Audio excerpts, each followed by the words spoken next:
हाँ तो बच्चों, लास्ट लेक्चर में हमने बात कर ली थी फंजाई के जो बेसिक फीचर होते हैं, किंगडम माइकोटा के जो बेसिक फीचर्स हैं वो हमने स्टडी कर लिए। और बेसिक फीचर में भी कोई खास बात नहीं, 3-4 पॉइंट्स आपको ध्यान में रखने, हैबिटाट कैसा है, माइसीलियम वगैरह, उनके बारे में पॉइंट अपने को ध्यान में रखने और रिप्रोडक्शन के बारे में अपने को ध्यान में रखना है। अब देखिए हम बात कर लेते हैं किंगडम माइकोटा या किंगडम फंजाई को फर्दर क्लासिफाइड किया तो उसके क्लासिफिकेशन की बात कर लेते हैं। देखिए क्लासिफिकेशन ऑफ फंजाई, फंजाई को उसके माइसीलियम और उसके सेक्सुअल रिप्रोडक्शन के बेस पर, है ना, हम कह सकते हैं on the basis of structure of mycelium and sexual reproduction के बेस पर हम फंजाई को 4 क्लासेस में क्लासिफाइड कर रहे हैं। कौन सी क्लासें हैं यहाँ पर? तो देखें, फाइकोमाइसिटीज है, एस्कोमाइसिटीज है, बेसिडियोमाइसिटीज है और ड्यूटेरोमाइसिटीज है। तो सबसे पहला क्वेश्चन आपका यहां से क्या बनता है? What is the basis of classification of kingdom fungi और माइकोटा? तो आपको ध्यान में रखने हैं कितने आधार हैं? 2 आधार। माइसीलियम की संरचना, माइसीलियम की संरचना में देखें, माइसीलियम ब्रांच्ड है, अनब्रांच्ड है, सिनोसिटिक है, यूनिन्यूक्लिएटेड है, सेप्टेड है, एसेप्टेड है। ये 3 पॉइंट हम यहां पर बार बार स्टडी करने वाले हैं। और दूसरा, सेक्सुअल रिप्रोडक्शन के जो विभिन्न तरीके हैं, जो विभिन्न विधियां हैं, विभिन्न प्रकार हैं, उनके आधार पर हमने माइकोटा को यहां पर 4 क्लासेस में क्लासिफाइड किया है। फाइकोमाइसिटीज, एस्कोमाइसिटीज, बेसिडियोमाइसिटीज और ड्यूटेरोमाइसिटीज। जिनमें से एक पॉइंट यहां पर आपको मैं बेसिक बता देता हूं कि फाइकोमाइसिटीज, एस्कोमाइसिटीज और बेसिडियोमाइसिटीज, इन तीनों के अंदर तो सेक्सुअल रिप्रोडक्शन पाया जाता है, लैंगिक जनन उपस्थित होता है। जबकि जो ड्यूटेरोमाइसिटीज है, ड्यूटेरोमाइसिटीज के अंदर लैंगिक जनन की अनुपस्थिति की वजह से इसे फंजाई इम्परफेक्टाई भी कहते हैं। क्या कहते हैं इसे? फंजाई इम्परफेक्टाई के नाम से भी जाना जाता है। तो हम इन चारों को स्टडी कर लेते हैं। सबसे पहले आज हम बात करेंगे फाइकोमाइसिटीज की, ठीक है ना। देखिए फाइकोमाइसिटीज, मैंने आपको कहा बायोलॉजी में शब्दों का फेर है और कुछ भी नहीं।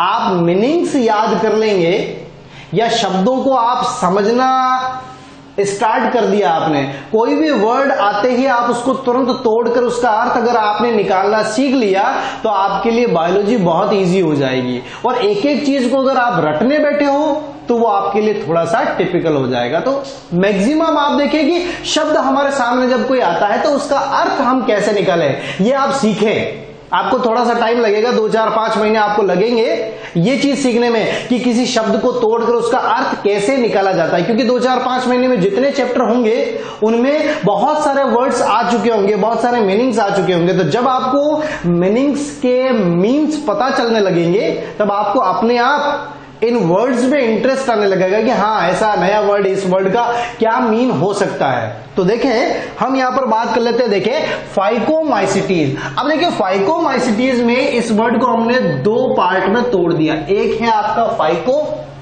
और दूसरा है माइसिटीज।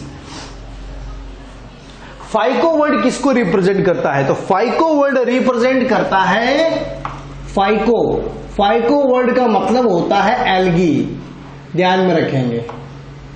अब कि ये कैसे पता? तो मैंने आपको क्या कहा कि कुछ टाइम तक आपको सारे के सारे मीनिंग्स याद रखने हैं, है ना।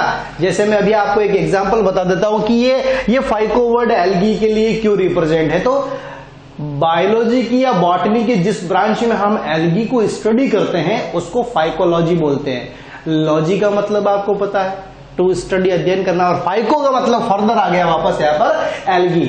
तो यानी ये फाइको का मतलब है यहां पर एल्गी। और माइसिटीज या माइसीलियम, है ना, माइसिटीज वर्ड से क्या निकल के आता है? माइसीलियम।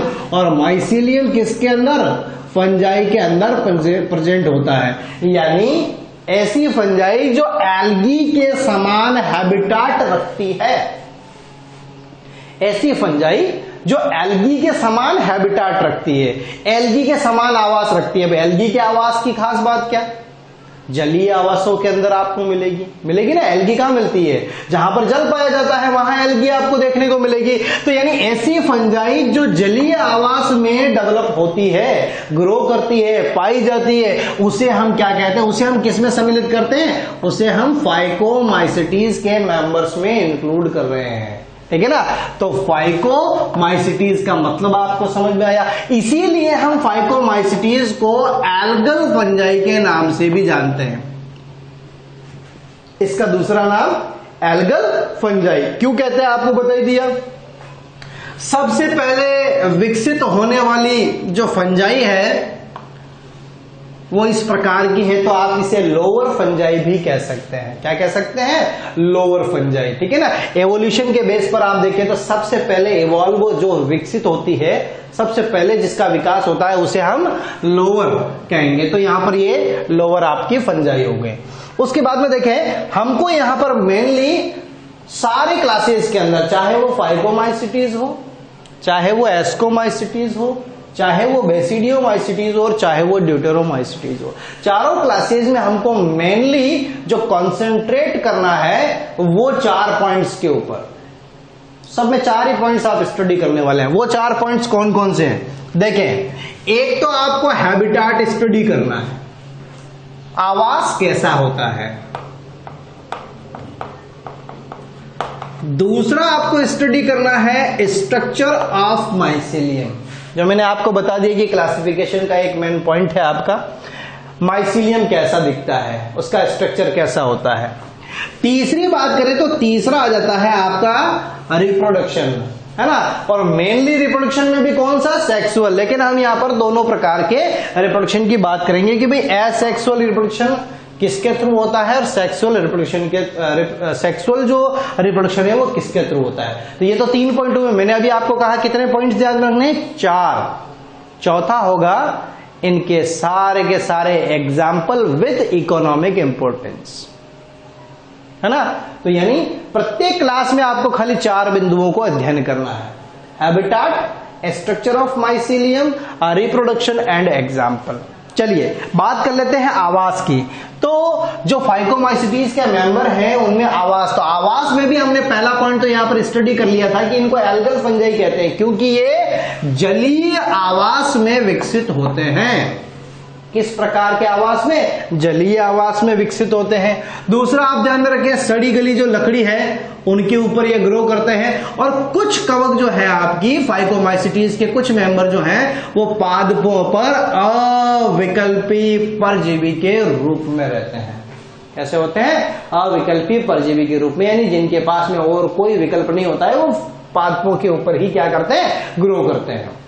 ये तो थी बात हैबिटाट की। उसके बाद में देखिए स्ट्रक्चर ऑफ माइसीलियम। तो मैंने माइसीलियम के स्ट्रक्चर को समझने के लिए यहां पर एक छोटा सा डायग्राम बनाया है, जिसमें आप देखें ये पूरा का पूरा माइसीलियम है, और माइसीलियम में ये आपका एक फंगल हाइफी है। क्या है? Fungal hyphae.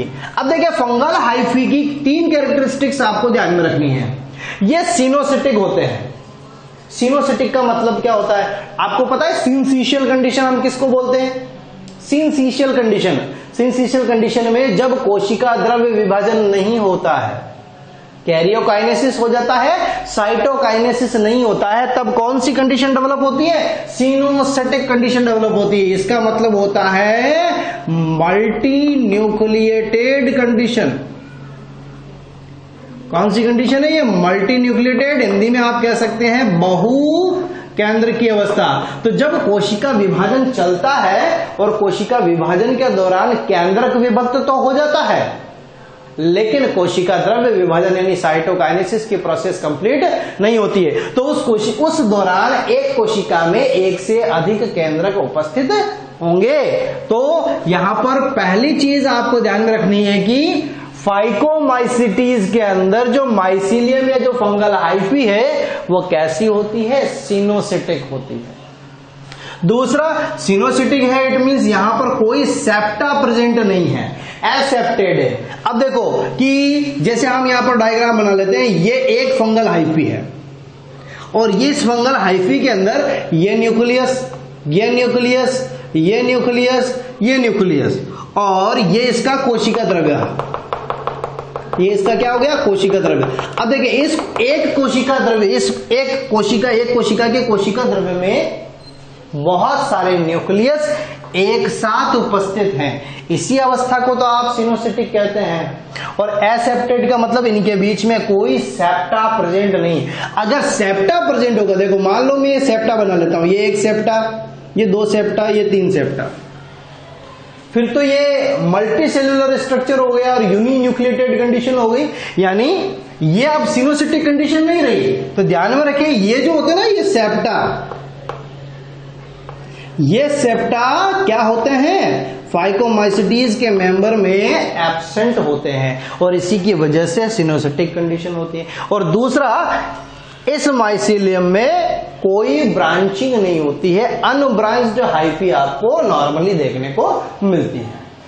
उसके बाद में बात कर लेते हैं रिप्रोडक्शन की। फाइकोमाइसिटीज के मेंबर में रिप्रोडक्शन किस प्रकार का पाया जाता है, जनन किस प्रकार का। तो जनन में देखें, सामान्यतः फ्रेगमेंटेशन तो एक कॉमन सा प्रोसेस है जो आपको बता दिया कि जितने भी फिलामेंटस एल्गी है उन सब के अंदर आपको फ्रेगमेंटेशन देखने को मिलेगा।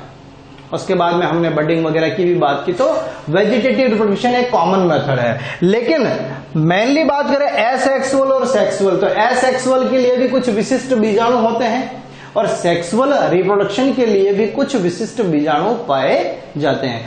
एसेक्सुअल कौन से विशिष्ट बीजाणुओं के द्वारा होता है उनकी बात करते हैं। देखें, एसेक्सुअल रिप्रोडक्शन के अंदर आपको ध्यान में रखना है, तीनों प्रकार के बीजाणु यहां पर उपस्थित होते हैं, यानी स्पोरेंजियोस्पोर्स भी होते हैं और कोनिडिया भी होते हैं। स्पोरेंजियोस्पोर में आप जूस्पोर और एप्लेनोस्पोर को काउंट करते हैं ना। जूस्पोर एक प्रकार का चल और कशाभिका युक्त, ये सारी चीजें पहले अपन ने पढ़ ली है। तो आपको खाली बस थोड़ा सा कि जब भी कोई वर्ड आता है इस तरीके का तो उसको आप थोड़ा सा रिकॉल कर लीजिए ब्रेन के अंदर, तो ये सारी चीजें जब बार बार रिकॉल होंगी तो आपको अच्छी तरीके से याद हो जाएंगी। जूस्पोर फ्लैजिलेटेड होता है और मोटाइल स्ट्रक्चर होता है, जबकि एप्लेनोस्पोर नॉन मोटाइल और नॉन फ्लैजिलेटेड स्ट्रक्चर होता है।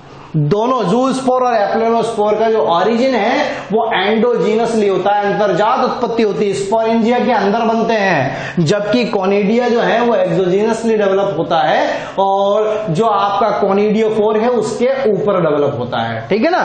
तो ध्यान में रखें, एसेक्सुअल रिप्रोडक्शन में तीनों प्रकार के स्पोर्स आपको देखने को मिलते हैं। बात करते हैं सेक्सुअल रिप्रोडक्शन की, लैंगिक प्रजनन की। तो लैंगिक प्रजनन की आपको तीन विधियां बताई हुई हैं। कौन कौन सी? एक समयुग्म की, जिसमें दोनों ही युग्मक कैसे होते हैं, मॉर्फोलॉजिकली और फिजियोलॉजिकली सिमिलर जनरली, है ना। एनाइसोगेमस असमयुग्म की, ठीक है ना।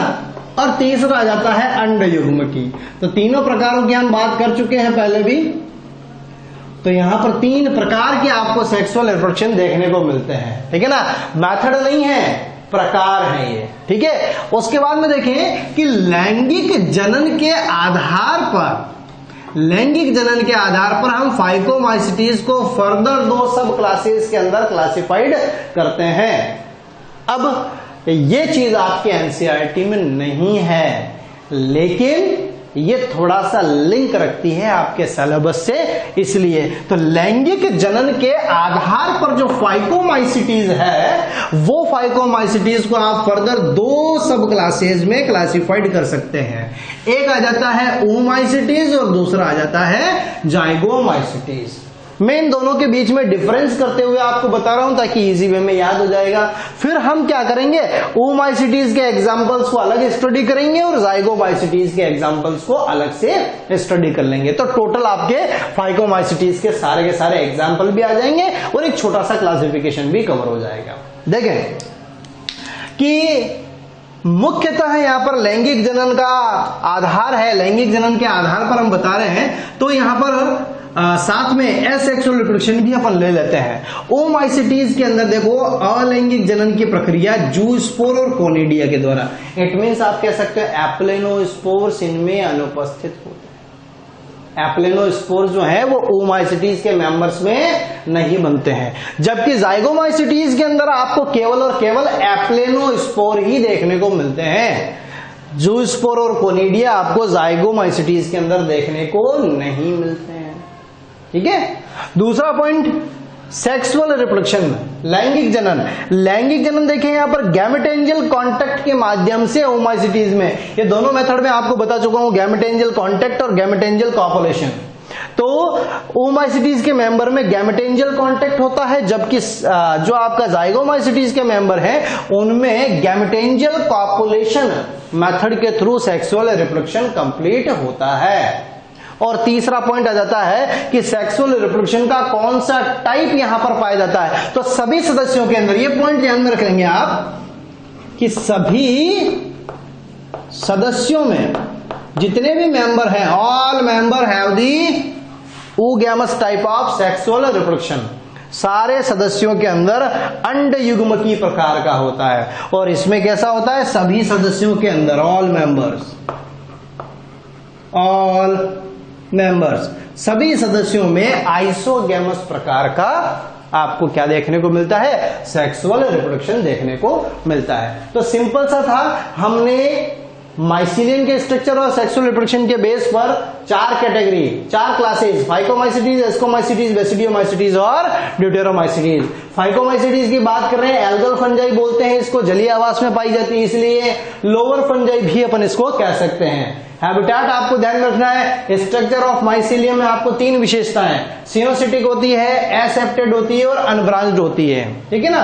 और रिप्रोडक्शन में आपको एसेक्सुअल में ध्यान में रखना है, जूस्पोर, एप्लेनोस्पोर और कोनिडिया, तीनों प्रकार के स्पोर्स बनते हैं। जबकि सेक्सुअल रिप्रोडक्शन में 3 प्रकार आपके आइसोगेमस, एनाइसोगेमस और oogamous।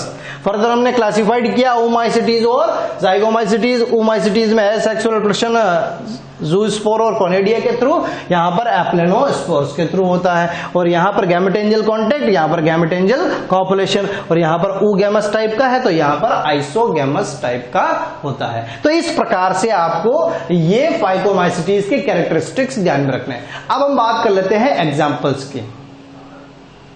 नेक्स्ट हम बात कर लेते हैं एग्जाम्पल्स ऑफ फाइकोमाइसिटीज। और आपको पता ही है फाइकोमाइसिटीज को हमने 2 सब क्लासेस में क्लासिफाइड किया है। कौन कौन सी 2 सब क्लासेस हैं, एक ओमाइसिटीज और एक जाइगोमाइसिटीज। ठीक है ना। तो हम दोनों के एग्जाम्पल्स को अलग अलग स्टडी कर रहे हैं, ताकि कहीं क्वेश्चन आपको अगर ओमाइसिटीज और जाइगोमाइसिटीज से भी पूछ ले तो आप इजी वे में बता सको। और बाकी एग्जाम्पल तो वैसे सारे याद करने ही है आपको। ठीक है ना। तो देखें, सबसे पहले हम बात कर लेते हैं एग्जाम्पल ऑफ ओमाइसिटीज कि ओमाइसिटीज के कौन कौन से एग्जाम्पल्स हैं।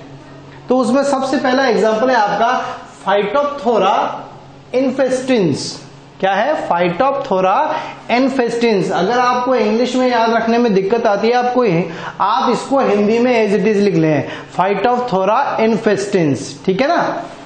देखिए यह किसके लिए, यह आलू की पछेती अंगमारी के लिए उत्तरदायी है। लेट ब्लाइट ऑफ पोटैटो या late blight disease of potato आप कह सकते हैं। ठीक है ना। तो इंग्लिश में आ जाए तो late blight disease of potato या आलू की पछेती अंगमारी। दूसरा पॉइंट आपको ध्यान में रखना है फाइटोप्थोरा के बारे में, ये आयरलैंड का अकाल भी कहते हैं इस डिजीज को। क्यों, क्योंकि वहां पर आलू की जो उपज है वो काफी ज्यादा होती है। तो इस डिजीज की वजह से एकदम से प्रोडक्शन उनका क्या हो जाता है, बहुत कम हो जाता है। तो इसलिए हम आयरलैंड का अकाल भी कहते हैं इस डिजीज को। दूसरा आ जाता है यहां पर पाइथम। अब देखिए पाइथम स्पीशीज की बात करें, एसपी डॉट लगा, इसका मतलब क्या है, स्पीशीज, यानी इसकी बहुत सारी स्पीशीज होती हैं। तो फाइटम स्पीशीज की बात करें, फाइटम स्पीशीज किसके लिए रेस्पॉन्सिबल है, तंबाकू में गीला पतन रोग, तंबाकू कह दीजिए, या फिर आप और एक और एग्जांपल बता सकते हैं, वेजिटेबल क्रॉप्स जितनी भी हैं, है ना, वेजिटेबल क्रॉप्स के अंदर या तंबाकू के अंदर गीला पतन रोग। ठीक है ना। ये किससे होता है, फाइटिलिन। आपको कोई इसमें डिटेल स्टडी नहीं करना है, खाली आपको एग्जाम्पल और उसकी वजह से होने वाली डिजीज याद करनी है। ये सारी की सारी डिजीज आपके पूरी बायोलॉजी के अंदर पूरे सिलेबस में इंक्लूडेड है। उसके बाद में आ जाता है स्क्लेरोस्पोरा ग्रामिनिकोला। स्क्लेरोस्पोरा ग्रामिनिकोला, जिसे कहते हैं बाजरे के हरी बाली रोग। इसकी वजह से क्या होता है? बाजरे का हरी बाली रोग। हरी बाली रोग में क्या होता है देखें, इस रोग के अंतर्गत, इस रोग में पुष्प की सभी पत्रक, पुष्प के जो सारे के सारे पत्रक हैं, वो सारे के सारे पत्रक हैं ग्रीन लीफ लाइक स्ट्रक्चर में कन्वर्ट हो जाते हैं। यानी उसका जो पूरा का पूरा बाजरे का फ्लावर है वो कैसा, पत्तियों के समान दिखाई देता है। तो ध्यान में रखें, इसीलिए इसको कहते हैं बाजरे का हरी बाली रोग। उसके बाद में देखें, ये मोस्ट इंपोर्टेंट आपके सिलेबस में इंक्लूडेड है, chapter number 10, 12th NCERT chapter number 10 के अंदर आपको ये मिल जाएगा, एल्बुगो कैंडिडा और साइटोपस कैंडिडस। इसे क्रूसीफेरिका श्वेत किट्ट रोग, चैप्टर नंबर 9, 10 के अंदर इनको मेंशन किया गया है, एल्बुगो कैंडिडा। और एक और एग्जांपल है सिस्टोपस कैंडिडस, ठीक है ना। तो ये दोनों किसके लिए? क्रूसीफेरी फैमिली में जो व्हाइट रस्ट डिजीज होती है, उस व्हाइट रस्ट डिजीज के लिए उत्तरदायी है। और लास्ट आ जाता है आपका सैप्रोलेग्निया पैरासिटिका। अब देखें, सैप्रोलेग्निया पैरासिटिका किसके लिए?